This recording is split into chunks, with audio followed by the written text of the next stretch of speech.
us all here today to celebrate these sports legends. Thank you for the inspiration that they provide, Lord, and we thank you for the opportunity to celebrate the gifts that you gave to them together. We ask that you bless the fellowship we have today, and we ask that you bless this project to go forth successfully. In Jesus' name, amen. Amen. And now we're going to have the singing of the national anthem by Debbie Bryers.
This excerpt comes from Here's to You, Jackie Robinson. In the spring of 1948 in Mobile, Alabama, Jackie Robinson played in a preseason exhibition game against the Mobile Bears, Brooklyn's Double-A team. Robinson's Dodgers, defending the National League pennant winners, were barnstorming their way north, traveling by train, ready to start a new season. The Bears had won the 1947 Southern Association crown. Fans filled the wooden grandstands and bleachers at Hartwell Field on South Ann Street. The colored bleachers section tucked out in the right field near the foul line. Mobile has a baseball history that goes as far back as any other city. And Mobilians were proud of that. Mobilians eagerly gave up 75 cents a person for admission to see the Bears that day. The biggest draw of the day, they there to see Jackie Robinson, the first black professional major league player in the century, and the 1947 National League Rookie of the Year. The fans down along the right field line, for whom 75 cents was a little hard to come by, maybe even a little hard to justify, couldn't be kept away for you to double or triple the price of admission. It meant seeing Jackie Robinson. That one game and Jackie Robinson's subsequent appearance down on Davis Avenue electrified Mobile's black community. To see the man, the myth, the legend, flesh and blood, Jackie Robinson, the man who changed forever how we as black people thought of ourselves and embodied opportunity and possibility. Something unknown and unthinkable in the community as little as 12 months prior to that day. For many young boys and men in the area, that one day, that one fame, proved that opportunity existed. For someone like a teenage Henry Aaron, it meant everything. It changed his life.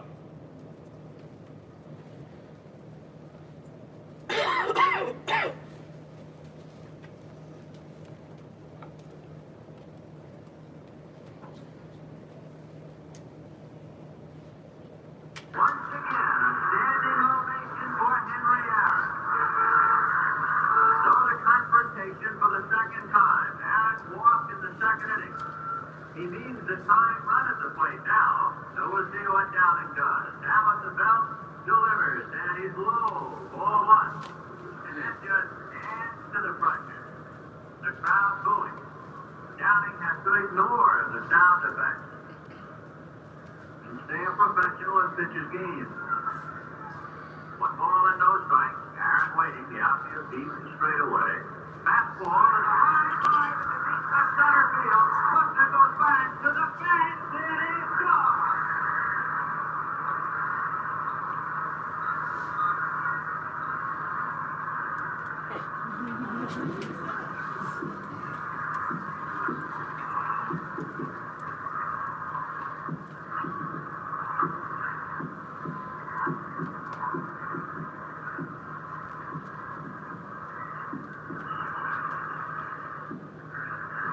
What a marvelous moment for baseball.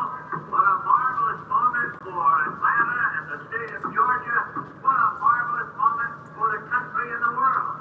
A black man is getting a standing ovation in the Deep South for breaking a record of an all-time baseball idol. And it is a great moment for all of us, and particularly for Henry Aaron.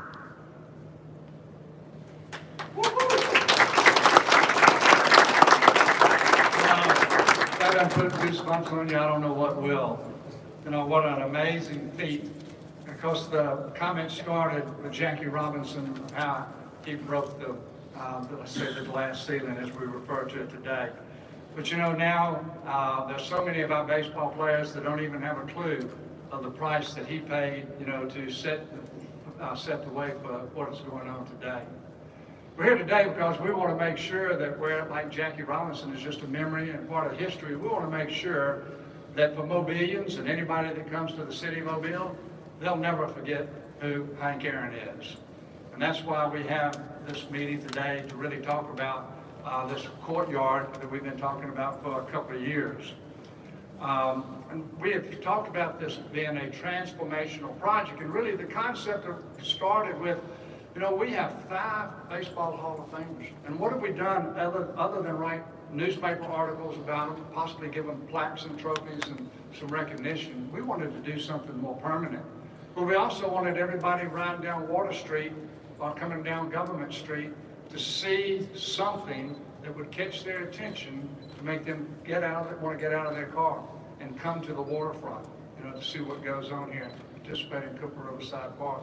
And that's really how the concept that you see to my left with the 5 statues placed at the foot of the stairs on the southwest corner of the convention center.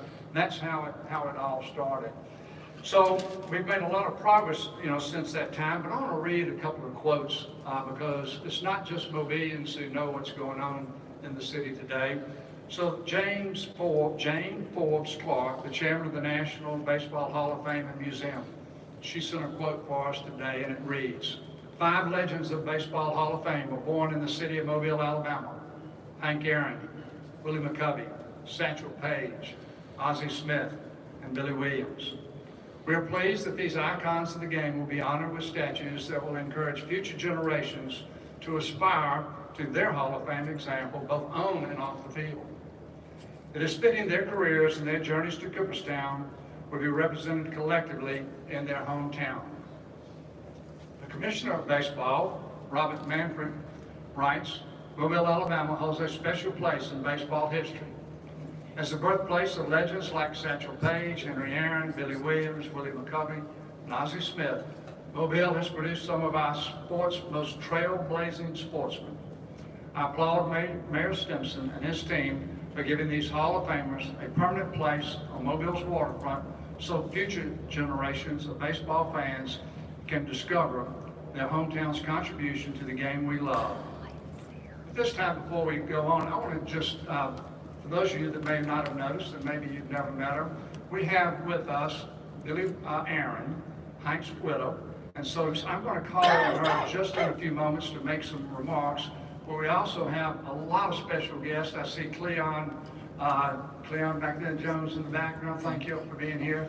And what we'll do in a little bit, we will recognize all the baseball players, you know, who are here, so that we can make sure that you people know what you have done to further the heritage that we have for baseball in the city of Mobile. So at this time, before I call on Peter Albrecht, I would like to say that in this process, as we started, and before we could get to the point where it was gone from a dream to almost reality, all of a sudden we had a football Hall of Famer be selected to the Hall of Fame, and that's Robert Brazile. Today is really focusing on baseball, but we'll do something very similar for Robert, and he would be here with us today as part of this celebration, but he just could not make it for personal reasons. So at this time, Peter, I'd like to call upon you to make a few remarks.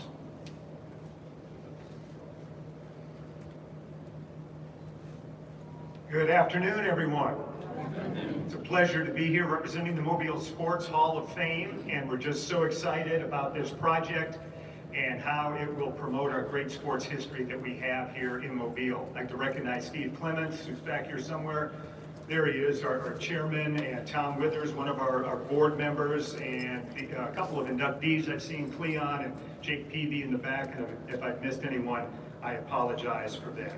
This courtyard is going to represent 1,730 home runs in the major leagues, 56 all-star appearances, and 16 gold gloves, and along with Robert Brazile, 7 Pro Bowls. The mayor mentioned that Robert couldn't be here today, and we'll briefly talk just about his career. Viger, Jackson State, the Houston Oilers, 6-time All-Pro, 7-time Pro Bowler, and he is in the Mobile, the Alabama, and the Mississippi Sports Halls of Fame, not to mention, of course, the NFL Hall of Fame. A little bit about our 5 baseball Hall of Famers that I know I'm probably telling you things that you're already well aware of. Willie Mccovey was Rookie of the Year in 1959. He was National League MVP in 1969. When he retired, he was 8th all-time in home runs with 521. Billy Williams, Rookie of the Year in 1961, played 16 seasons for the Chicago Cubs. He held the record for most consecutive games played in the National League, 1,117. He was the Iron Man of his time in the National League before Cal Ripken and Steve Garvey and some of the others. Ozzie Smith grew up down by Council School, 13 gold gloves, 15-time All-Star, also could hit, won the 1987 Silver Slugger Award, and his number's been retired by the Cardinals.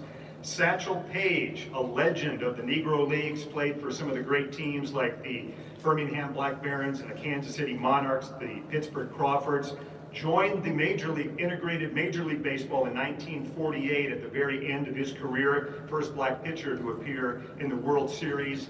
And 20 years ago, the Sporting News ranked the top 100 greatest baseball players of all time. Satchel Paige was number 19, and that's well deserved. And of course, Hank Aaron. We all know and love Hank and what he's meant to this city. We've followed him throughout his career and post-career with all the great things that he did, and his poise and sportsmanship and how he represented Mobile, Alabama so well. 25 All-Star games, an MVP, a World Series champ, and of course 755 home runs. And to many baseball fans, he is still baseball's all-time home run king. Still number 1, by the way, in RBIs and total bases.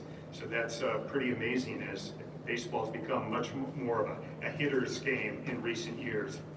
The mayor asked me to read a quick passage from Here's to You, Jackie Robinson, a book by Joe Formincella. And here's what this says.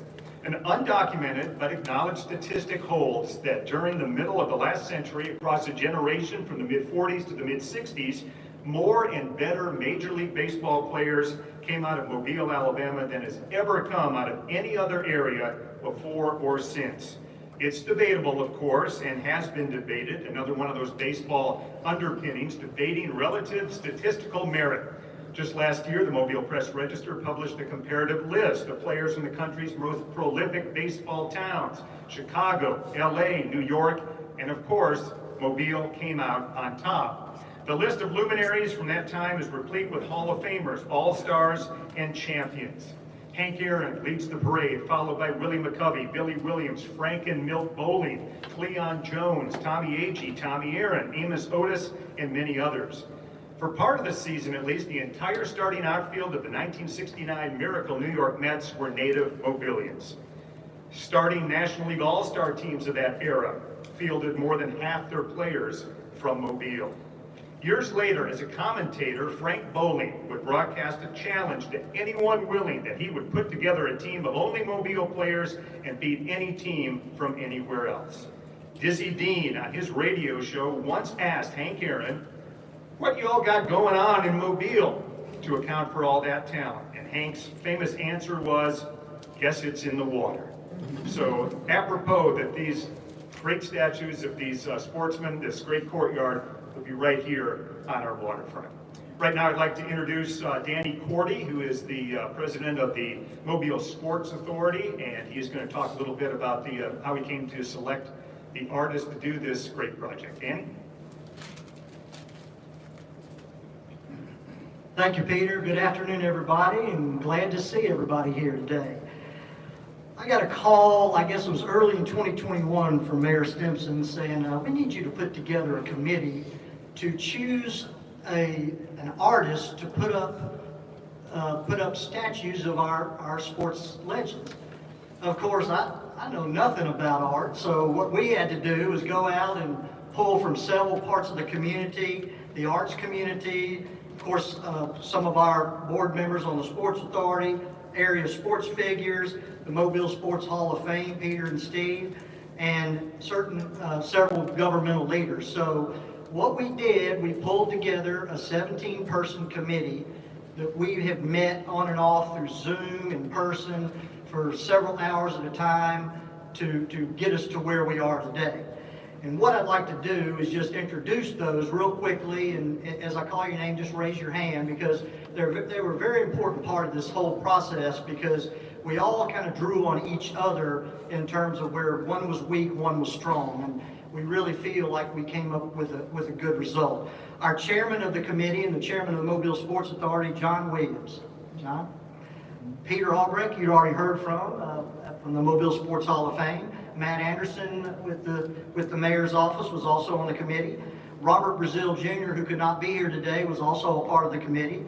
And when Robert spoke, you listened, believe me. Donnie Brown, who was a board member of the Sports Authority. Steve Clements, you'd heard earlier, the president of the Mobile Sports Hall of Fame. Myself. Our two arts girls who really kind of kept us straight the whole time from the Mobile Arts Council, Lucy Gafford and Angela Montgomery. We sure thank you for your help there. Of course, Cleon Jones has been a part of this process since the very beginning. Jeff Kahn, who's also a Sports Authority board member. Eddie Pearson was also a representative. Charles Smith, who really helped us out from an artist point of view. Jill Stork from Alabama Power. Kendall Wall and Brant Wilhelm with ASM Global. So we appreciate all your support. And what I'd like to do now is bring up the mayor to reveal the choice of the committee. Thank you. Thank you, Danny. So I'm going to tell you a little bit about this gentleman.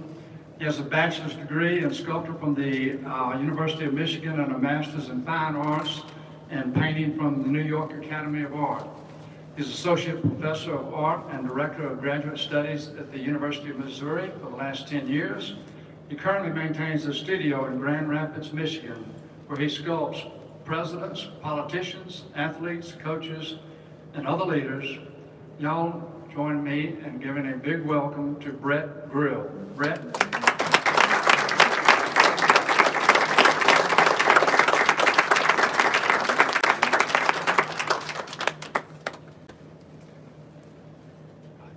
I got on a plane this morning in Grand Rapids, Michigan. It was 24 degrees, so delighted to be here despite the dreary weather.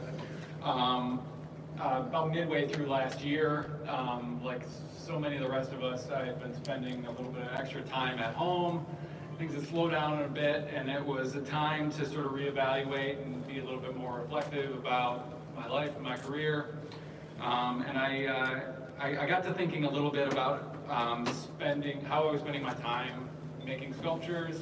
And I made a commitment to myself at that point in time that I was going to slow things down and spend a little bit more time working on projects that I really cared about and that could be important to the communities where they land. I'm not sure that this project is going to allow me to slow down at all, but it will certainly check the other boxes. When I first saw the listing calling out artists around the nation to apply for this project, it sent me back to a version of myself when I was 8 or 9 years old. I had a newspaper route, deliver papers every day. The sole purpose of delivering papers every day was to get enough money to buy comic books and baseball cards. The comic books allowed me to read fantastic stories about superheroes doing impossible things, and I could make believe that I had a little bit more power in the world than I actually did when I was 9 years old. The baseball card collection was a fuel for a different kind of imagining. Every day after school, I would play wiffle ball home run derby in my backyard with my best friend. And when you play wiffle ball home run derby, you never play as yourself. You always play as your heroes.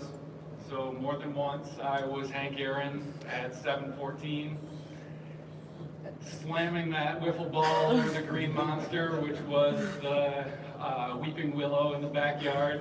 Hit over that tree, it was a big deal. So, the baseball players were superheroes just like the comic book heroes were superheroes. When you saw Ozzie Smith come out and do a backflip on the field, it seemed superhuman. And I think that's why we still love sports. Not only do they give drama to our lives, but we see those individuals out there doing superhuman things, and we just have to gasp.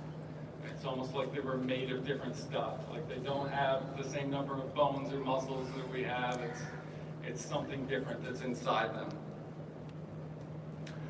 So again, that's the reason why I couldn't be happier to be here right now, because it's these stories are part of my youth, and I couldn't be happier to be entrusted to be telling those stories. I believe I've been doing this work in sculpture for the past 10 or 15 years now, and I believe that it's part of what binds communities together, is that they have shared stories and shared heroes.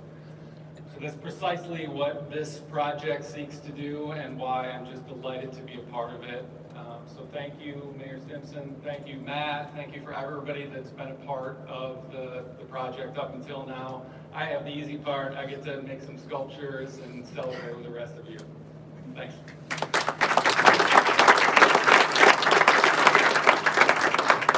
I bet you have your work cut out for you. I'm understanding these are 9-foot tall statues. I don't know what you're going to do about Robert Brazile, though. It may have to be a 10-foot tall statue. You know, when you have a vision or a dream like this, it's really a dream until you can find funding.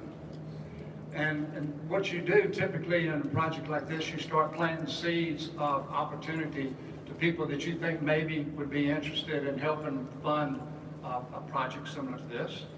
And so we're very fortunate to not having to ask many people before we found a lead, okay? And so that lead happened to be with the former company that I work for, a Gulf Lumber Company, which was purchased by Canfor. And it turns out that their president and CEO was a baseball, I'm not gonna call you a nut, Don, but he loved baseball, okay? And I said, well, I've got a story we can tell him. But Don came here all the way from Vancouver, British Columbia. He brought a team with him. He has Stephen Mackey, who's the Executive Vice President of North America, and David Calabrigo, who's the Senior Vice President, Corporate Legal, and also on the ground here in Mobile is Tony Sheffield. And so Don's been his entire career, almost 43 years with Canfor, and for the last 10 has been the CEO and President. So, Don, I know that you have a few things to say, and I have a presentation. Part of your things to say is right here behind me, okay? Help me welcome Don Kane, President of Canfor. All right, thanks Mayor Stimpson for the kind remarks, and good afternoon, everybody. First of all, I'd like to say just how thrilled we are to be here and to be at this event. I think the first time Sandy talked to me about it was got to be at least 2 years at least ago, And of course, right away, right out of the gate, we couldn't have been more supportive of it. We've known Sandy for a long time. We understood completely what he would like to do here, the vision that he had. And so we were supportive absolutely right from the start. And Sandy is pretty much correct. I'm a bit of a baseball nut, as a lot of us are here in Western Canada, even though we don't have a good baseball team. But to be a part of this celebration of Mobile's Baseball Hall of Fame Courtyard, which will honor some of the city's most famous baseball players, absolutely an unbelievable honor. I look around the room and had the chance to meet some folks, and it truly is an honor.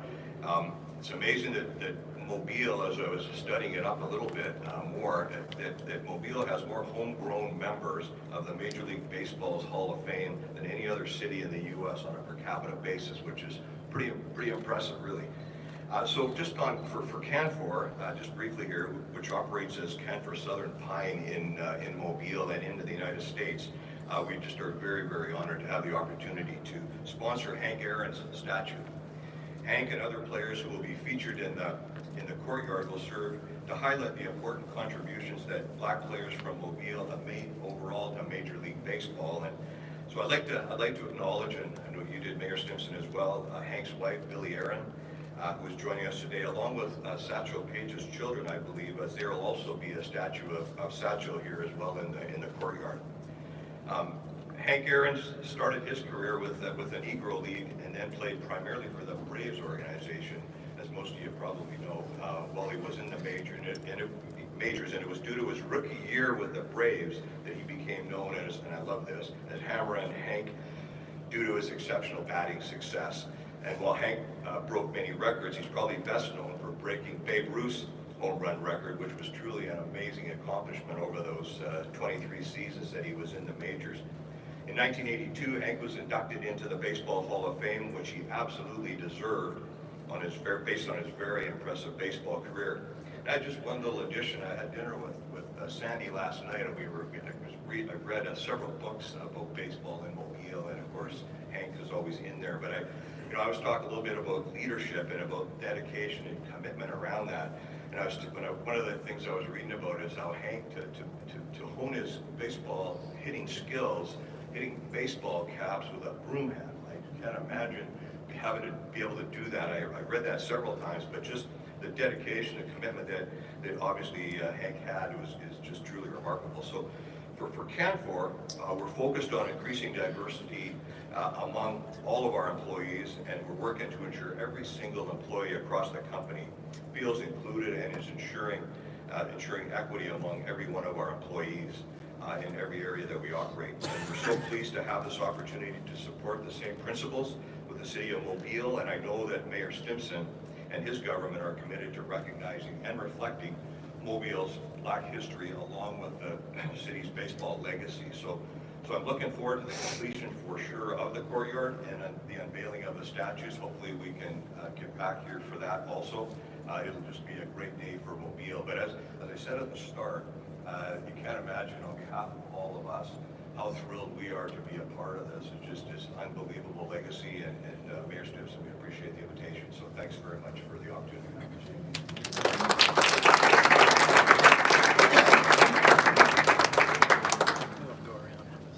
This was delivered FedEx. I don't know if it's got your signature on it, but that's the gift.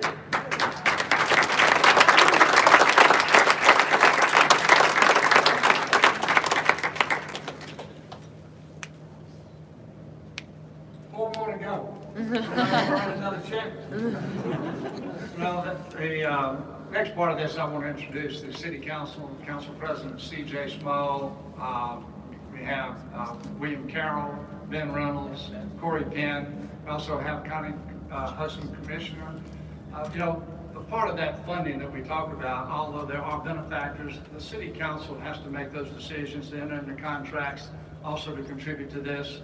And so we're grateful for what they do, and like a lot of times when Ms. Hudson's standing behind the podium and talking about projects that help the city and the county, she's hopeful that the city will contribute money, so county, we're hopeful that the county will contribute. And also at the very end down there is somebody that y'all all recognize, is John Williams. So I need to tell a story on John.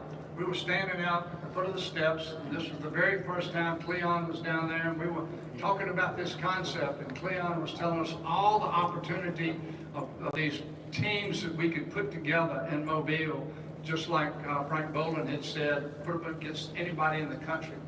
So it's John's turn to step up to the mic and make a few remarks. And for those of you that know John, you never know what he's going to say, other than it's another great day in Mobile, Alabama. We count on him saying that. But John said something, I think it just came out, I'm not even sure he had the forethought of it, but he said, you know, we're not going to have just 5 statues. We're going to have these 5 statues on pedestals, but we're going to have 6 pedestals. And that 6th pedestal is for that aspiring young man to stand on one day and hope that he too will join the Baseball Hall of Fame. So John, there will be a 6th pedestal down there. There'll always be a 6th, because when we have our 6th Hall of Famer or our 7th, there'll always be that pedestal to help inspire our young people to achieve the greatness that has been achieved by the 5 individuals we've talked so much about today. At this time, I would ask Billy Aaron to please come forward, and she said she'd like to have just a few words to share with us at this time.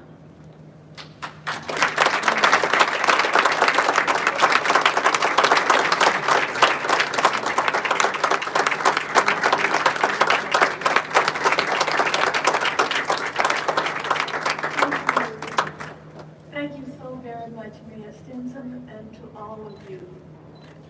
Thank you. Thank you for being here. And thank you for honoring 5 great players of Major League Baseball. It is with a degree of sadness and joy that I accept the invitation to stand here to make a few remarks.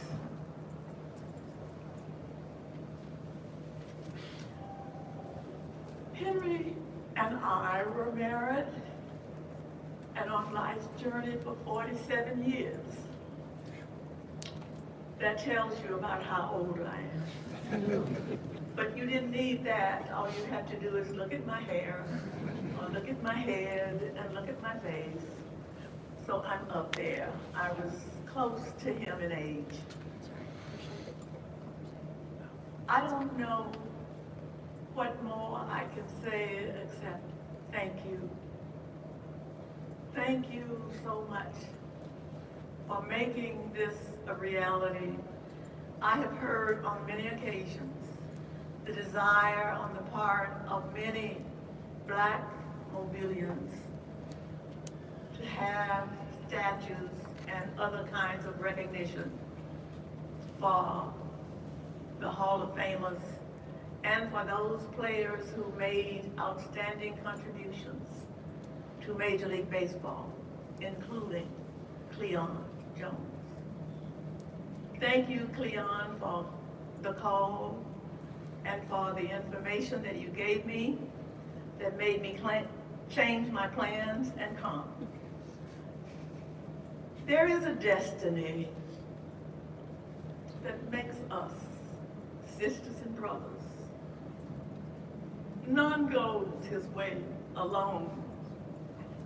All that we send into the lives of others comes back into our own.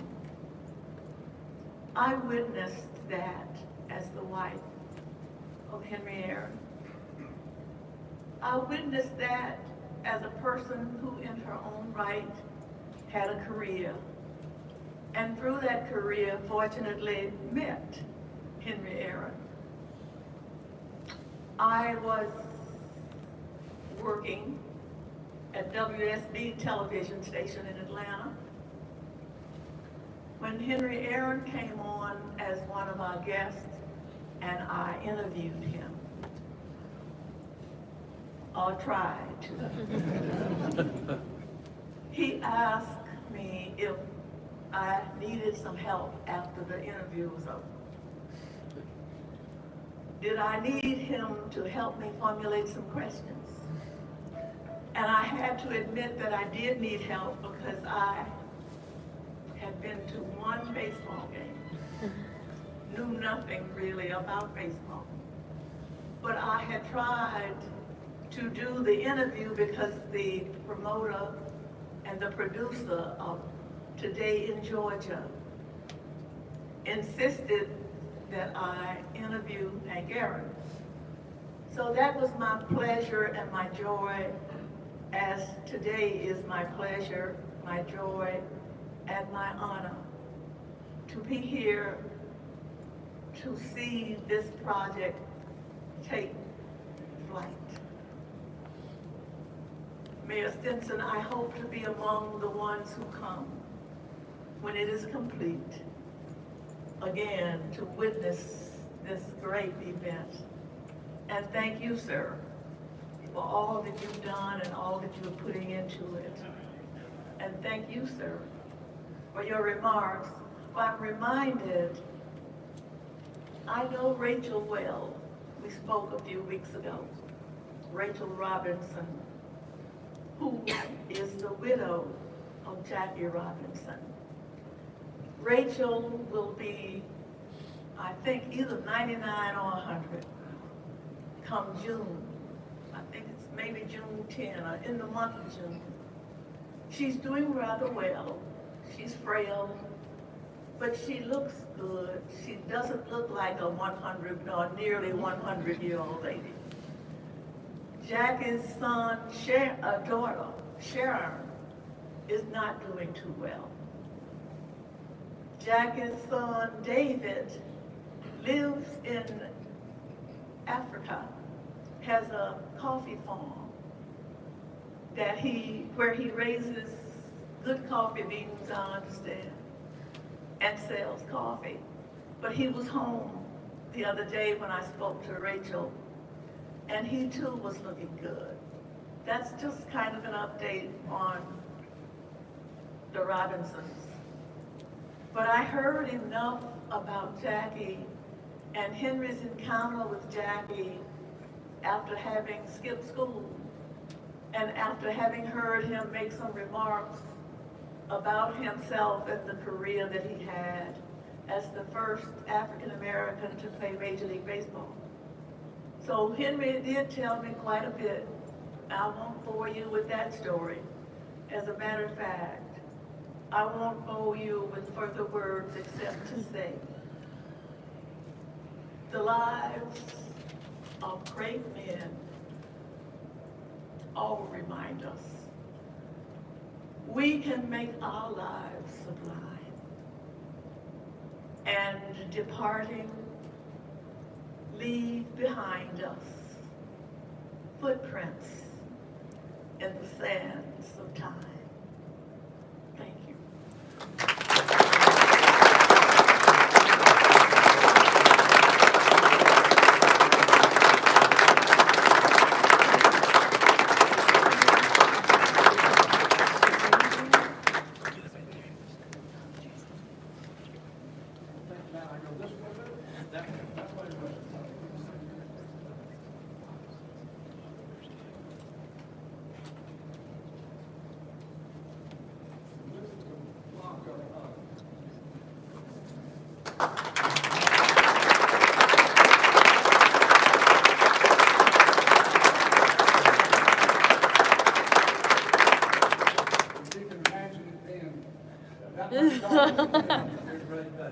Thank y'all very much. Just a couple of concluding remarks.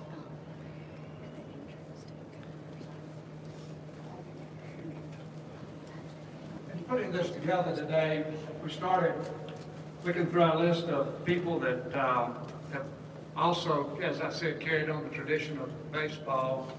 And I know that John Lieber was supposed to be here.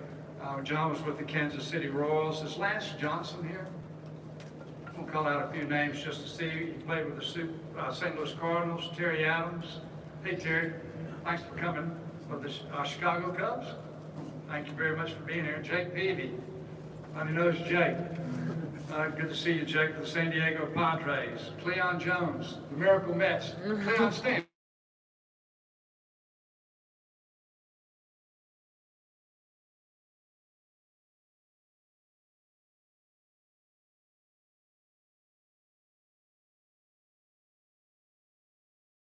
here.